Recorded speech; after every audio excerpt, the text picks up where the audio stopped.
Yeah, hey, thank you for bringing me to this podcast. I'm glad that I could be able to share my takeaways. This is such a great podcast to talk about life. And I want to say hi to all the Singapore viewers and all the guests who want to go to Singapore and go spend your money there in Singapore. Oh, yay! But for me, my takeaways, I have a lot from 2020. A lot of them. And the biggest thing that for me are 3 Fs. I can give you the 3 Fs for me that are the biggest takeaways that I could learn if I could review in this year, if I could take some time to review, if I could look back.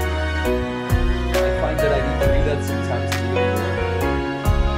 And the first one is faith. The first F is faith. I need to have faith. And I really discovered that like at least halfway through the year.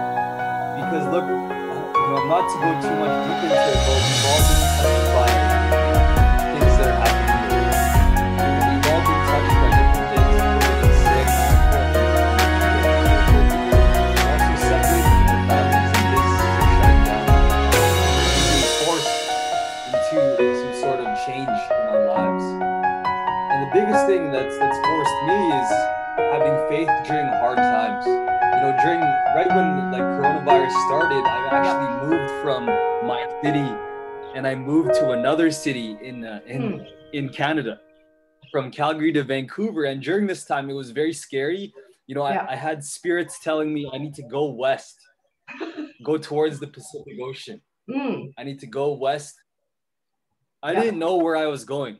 I did not know. I have no idea what's over there. But I took faith.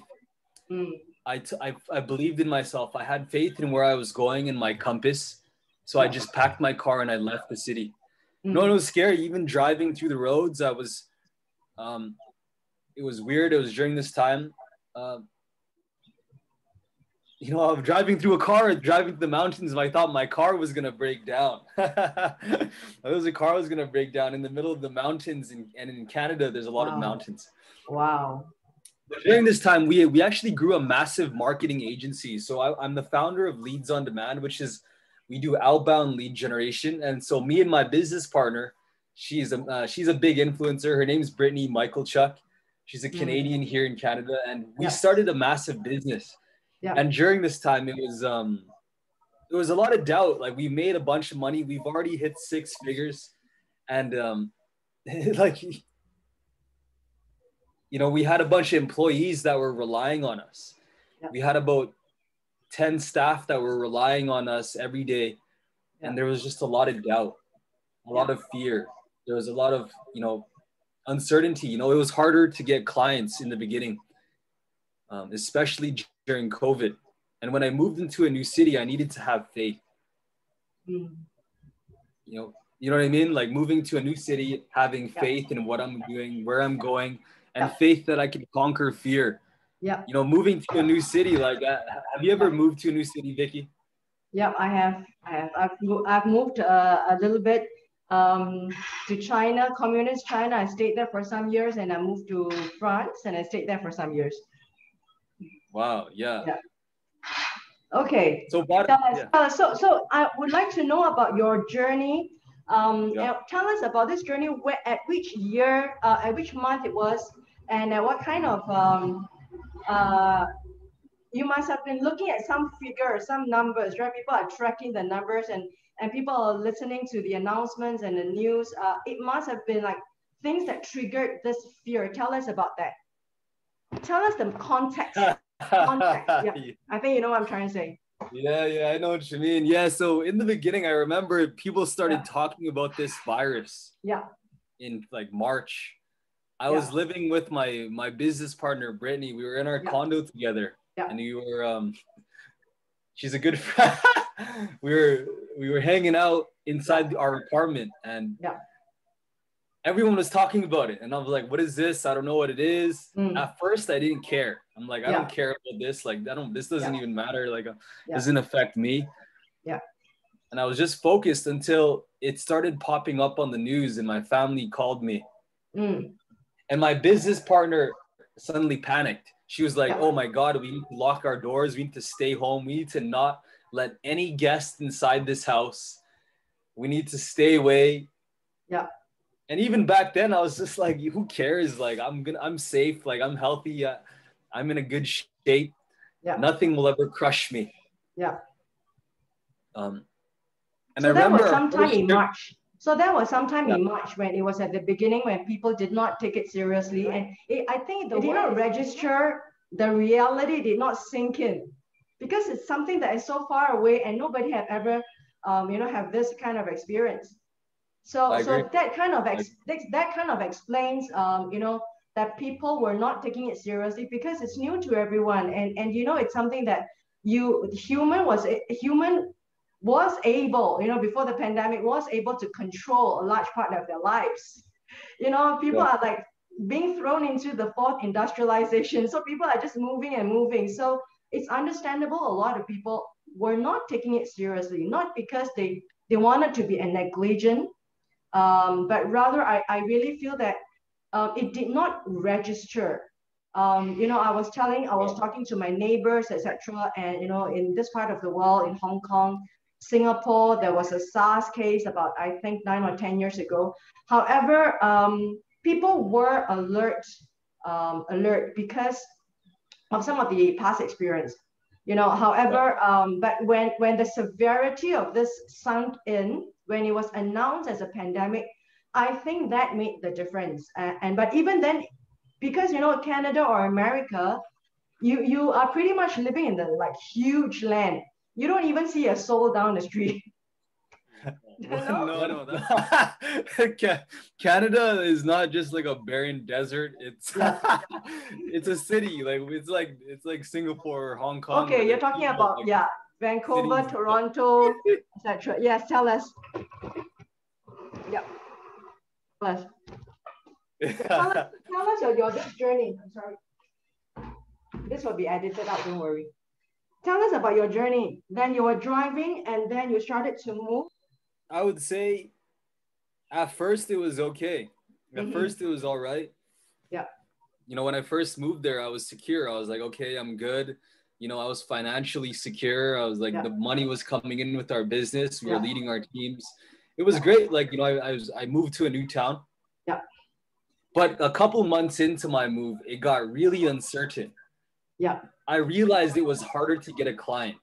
It was Oh, harder. yeah. It Okay. took more effort for me to get a client. Yeah. I had to work harder. Yeah. And I noticed money just suddenly seeping out of my company. I was paying Yeah. my staff thousands of dollars every week. And I didn't Wow. have any money coming in. Like, not a lot of money was coming in at the time. It was just draining. And I Yeah. was I was in fear. I was like, oh my God, like, okay, I'm low. And I was worried. I was sitting there worried, and even got to a point where I was paying all my staff. I had to lay off all my staff, or almost all of them. I was eating from a food bank. I had Yeah. like I was, it got to a point where I was dealt with a lot of uncertainty, right? I was Yeah. worried about how I could pay bills. I was paying my staff before I could pay rent. Mm. But that's when I had to make a hard decision. I had to make that hard decision that, like, okay, look, I don't need staff right now. I don't need anyone to work for me. Yeah. I can have myself or maybe one or two Yeah. salespeople, and I'm just gonna kindly let go of everyone. I'm I gonna just let want to know lay the kind everyone of off. like, yeah, to kind of rewind a little bit. As a business owner with you and your partner, you made very difficult choices. Yeah. And these are your financial, business, economic impact that the pandemic has actually brought about. Tell us the difficult decisions you were struggling, and that process of really finally coming to a decision. I like to hear that human spirit of how you struggled through, and let the listeners and the viewers know that they are not alone too. I'm very sure a lot of people have gone through very, very, very difficult times, and we don't know about the next 3 to 6 months ahead when the full onslaught of this pandemic is going to like really going to bam on the world. So share with us this this mental a journey that went through, and especially you being a motivational speaker and you being a motivational leader yourself, a warrior, you must have got these struggles. And tell us these struggles that could possibly make a better man. I believe everyone needs to be tested in life. Everyone. Tell us. Especially men. And Yeah. I think I believe in God. I believe in Jesus Christ. I'm a Christian and I'm proud to be so. And I believe that God tests me. God strengthens me. And he does this intentionally. Yeah. He will test my love. He will test my strength. He will test my courage. He will test my persistence. Yeah. And he wants to see how loyal I am to him and how loyal I am to my purpose in life. Yeah. And it shows up in so many different ways, in things I don't expect. He'll put me through a journey where I'll have a health issue, or maybe I'll have a problem with money, or maybe I'll have a problem in my relationships. You know, maybe something bad will happen tomorrow, God forbid, that it's going to test how strong I am, and it's going to test how much it was. And for me, like during a couple months ago was financially, you know what I mean? Like during this time, I had about $8,000 that the bank took away from me. Like this is during this time where my bank, like the bank that was holding all this money, they locked my account. They like, nope, you're not going to have this anymore. And I'm like, what the hell? Like I went through all this sudden problem. Yeah. And it was during a time where I needed to pay staff, and for 6 months, the bank locked the money away. They actually locked it. I could not use my card. I was under investigation because I was doing business inside my personal bank account. They locked away all this money. Yeah. And I couldn't access it. I was like, oh shit, like oh crap, like I'm in a bad spot. But I'm very grateful because during that time where I was in a scarce moment, I came unto him. I prayed to him. I prayed to Jesus. I prayed to God. I'm like, I need help. I need strength right now. And the thing about praying is, like, people think prayer is for me. People think prayer is like, if I pray, it's just for me. I'm going to pray for me and what I want. But prayer is also for others. Prayer is for Vicky. Prayer is for John. Prayer is for everyone else around me. I can pray for my family. I can pray for God as well. I can thank him. So I got that time to get close to him, and I had faith. It pushed me to work harder. It pushed me to work harder, to make phone calls, to make sales, to message, to work late, to sleep less, you know, to really drive my team. I had to really think in different ways. I even had to get a second job. So I recently got a job in construction, and I don't want to do this. Like, I'm a construction worker during the day. So I'm with a bunch of guys all day, and we just like build stuff and like clean stuff up. You know what I mean? Like, I'm forced into action, and I do this out of survival and because I want success. And I'm only gonna, it's tested. Yeah. Tell us about the difficult decisions when you had to let go your staff. I'm very sure as a business owner, you have built them up. They have been with you through a business growth journey, and you see them grow. You have this special bond with your employees, your staff, or your co-workers, your team. The people who actually see you through very difficult entrepreneurship journey. Tell us how difficult it was for you to really finally decide to, hey, I have to make this decision. No matter how painful is it, it's going to impact them. It's going to impact me. It's going to impact their families. It's going to impact the company. Right. And there's so much ramifications. Tell us how was this journey of decision?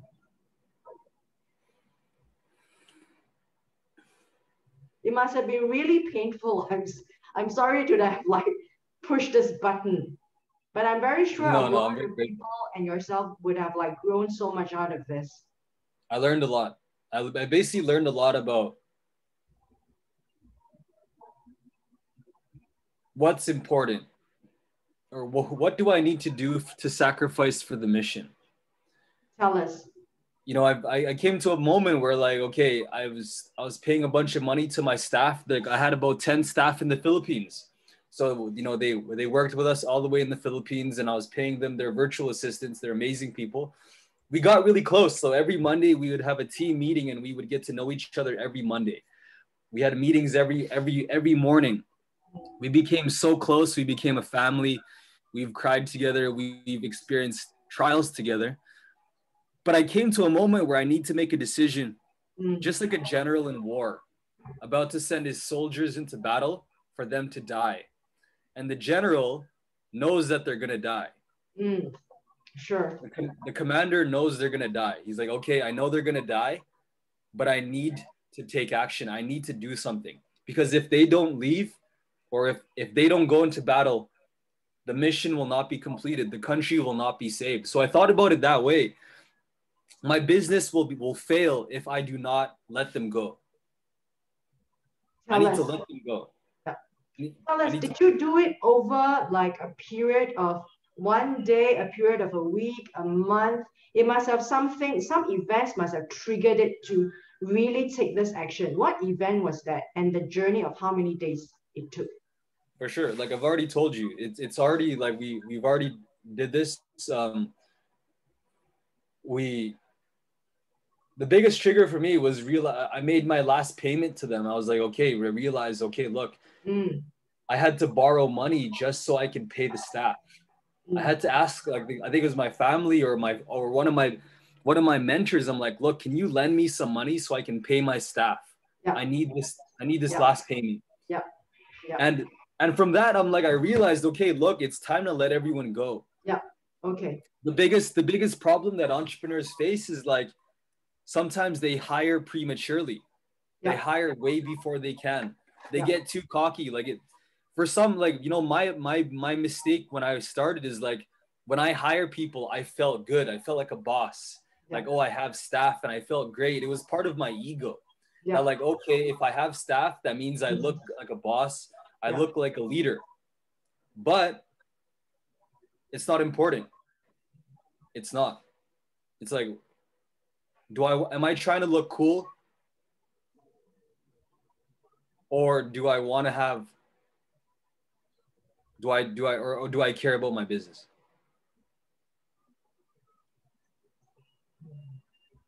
So when you gave the last paycheck, it kind of like, that was the aha moment.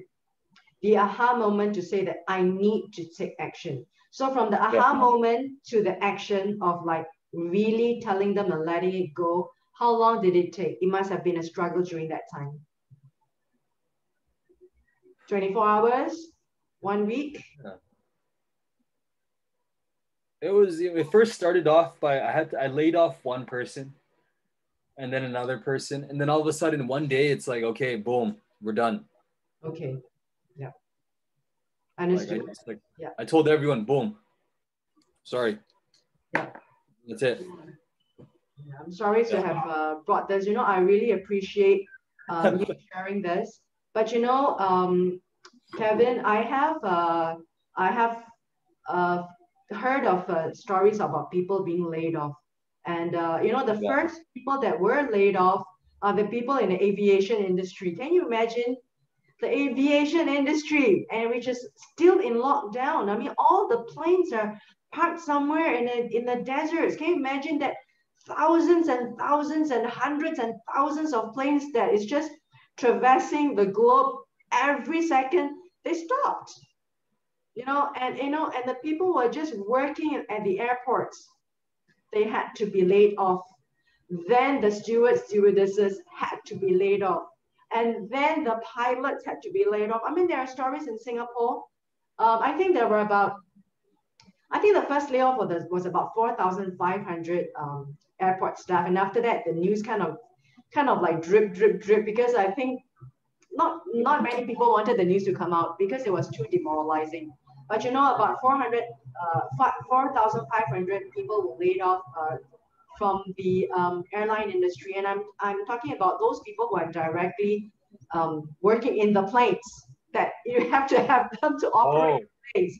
You know, and you know, there, of course, it must have been so difficult because you know, during the lockdown period in Singapore, just to share with you, companies were still paying full, and I think like yourself, companies were still paying full during the lockdown period.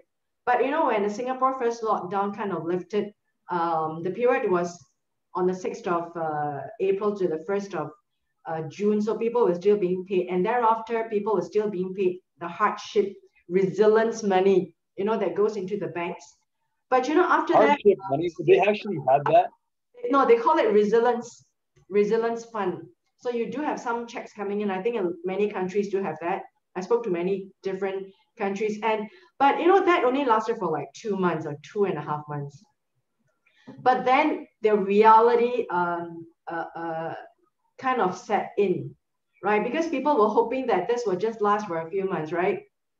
But I think it kind of just went viral. I mean, when something just go viral, you can't stop it.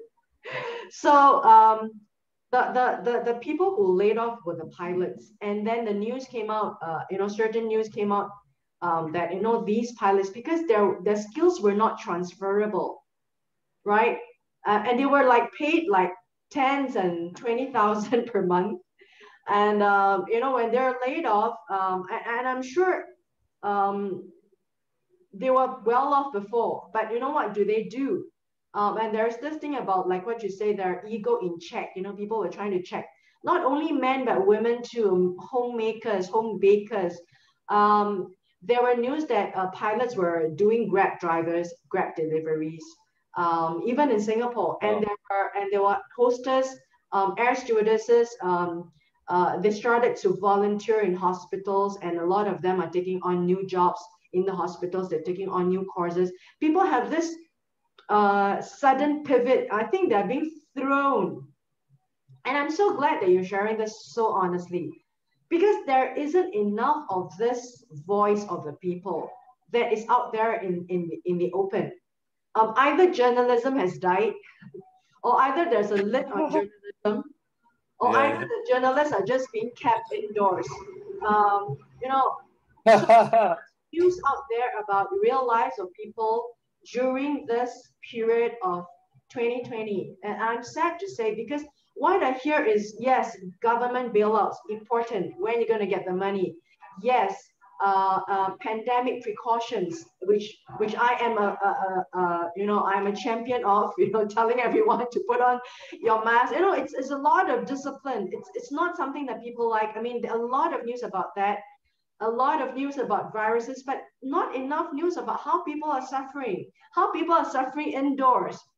I mean, there are news about mental health, and just to share with you, Kevin, and you know, listeners, yourself and listeners, and your viewers and your listeners and my viewers and my listeners, there are people who are, I mean, I just showed you, right? I'm living in a high-rise apartment, right? 20 stories, over 20 stories in Singapore, which is so typical in a huge city, even yourself in Vancouver. People are sitting literally, and I'm not saying figuratively, they sit outside the edge of the window ready to jump, and there are people who actually made the jump.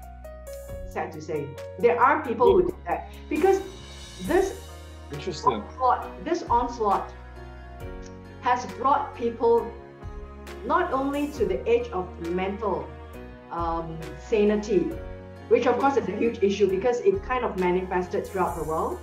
But I think the onslaught of this pandemic actually pressed many people on many fronts: financial, self-identity. I was talking to another guest, and people start questioning themselves after 1 year in the homes. It's like, what am I, why am I doing, what's the meaning of existence? For example, if the business are being